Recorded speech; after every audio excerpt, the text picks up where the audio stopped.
didasari pada suatu bacaan. Jadi seperti ini. Gagasan pokok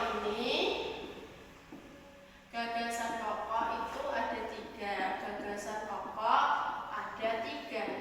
Yang pertama, kita lihat gagasan pokok itu berada di awal kalimat. Berada di awal atau kita kenal dengan deduktif. Dengan apa? Deduktif.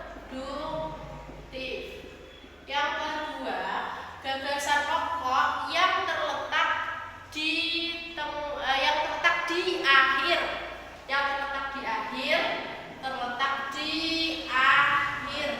Namanya adalah induktif.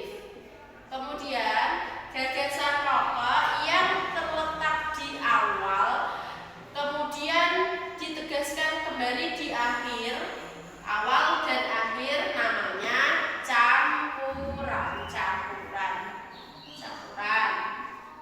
Sampai sini ya. Gagasan pokok ada 3. Gagasan pokok yang terletak di awal kalimat kita sebut dengan deduktif.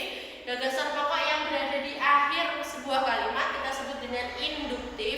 Dan gagasan pokok yang berada di awal serta ditegaskan kembali di akhir kita sebut dengan campuran. Seperti ini contohnya.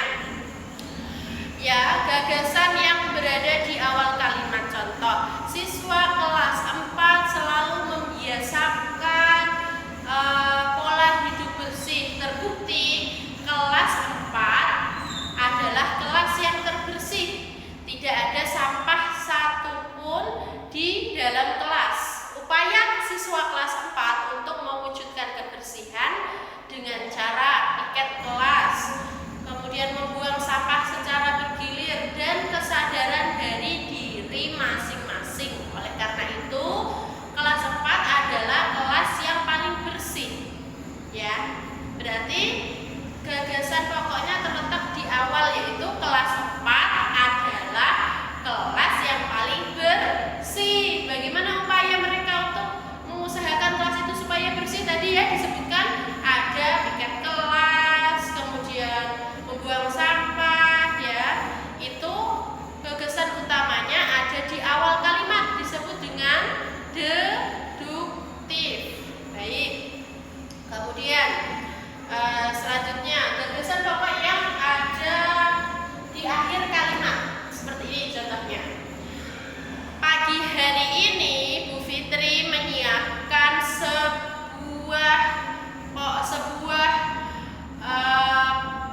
buah melon. Kemudian Bu Fitri menyiapkan segelas air, gula, pasir, susu,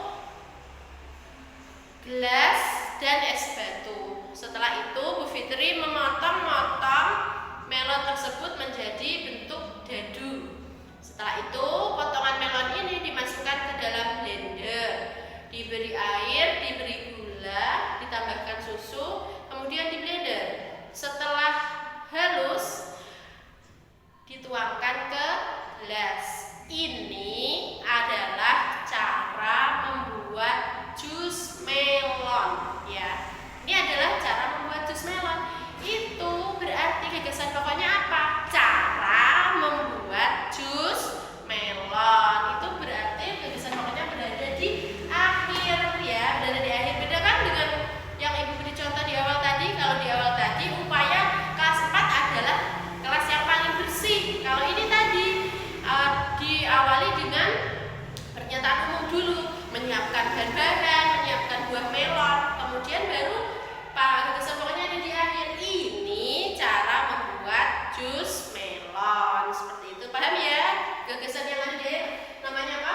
Induktif. Kemudian yang gagasan pokok yang berada di awal dan akhir atau disebut dengan campuran. Bagaimana? Seperti ini. Manusia membutuhkan air dalam kehidupannya.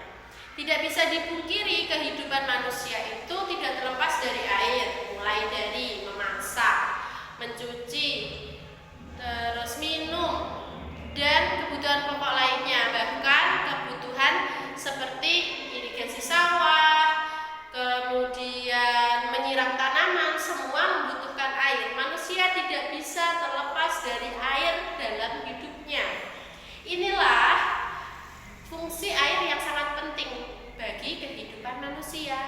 di awal tadi dijelaskan, manusia ini adalah makhluk yang tidak bisa terlepas dari air dalam kehidupannya. Kemudian ditegaskan kembali di akhir bahwa air adalah sebagai sumber kehidupan manusia. Jadi itu adalah paragraf campuran paragraf yang gagasan utamanya terletak di awal, kemudian ditegaskan kembali di akhir. Sampai sini adik kelas 4 sudah paham ya tentang pelajaran hari ini, yaitu tentang gagasan pokok. Ya, kemudian adik kelas 4 sekarang melihat LKS-nya ya. Mengerjakan LKS-nya, mengerjakan yang sudah tertera di situ. Kemudian di sini Bu Guru akan melanjutkan ke kakak kelas 5 ya. Kakak kelas 5 lagi ini akan belajar tentang sistem gerak pada manusia dan hewan.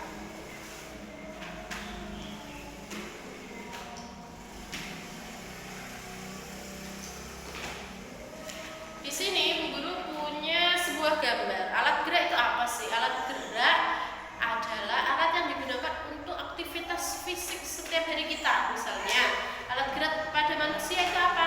Ada tulang, ada otot, dan juga ada sendi ya.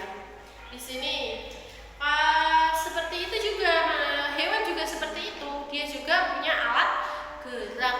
Alat gerak hewan itu berbeda-beda. Ada hewan yang geraknya menggunakan kaki ya, kaki seperti apa? Seperti sapi, seperti kerbau, seperti itu ya. Ya, seperti itu. Kemudian ada juga hewan yang bergerak menggunakan sayap. Seperti apa? Seperti burung ya. Itu menggunakan sayap. Kemudian juga alat hewan yang bergerak menggunakan sirip.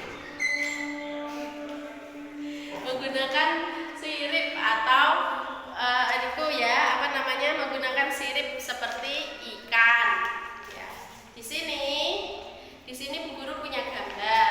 Ya, gambar ini ya kita identifikasikan. Ini beruang, ini gajah. Alat geraknya apa?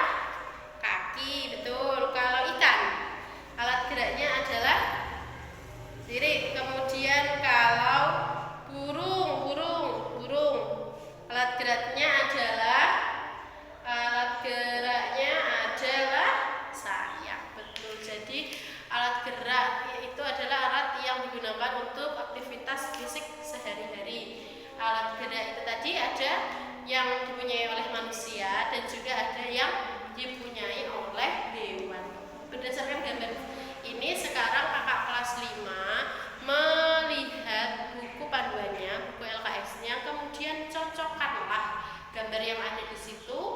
Apakah hewan ini bergerak, alat geraknya menggunakan apa? Seperti yang sudah diberitakan guru, seperti itu ya.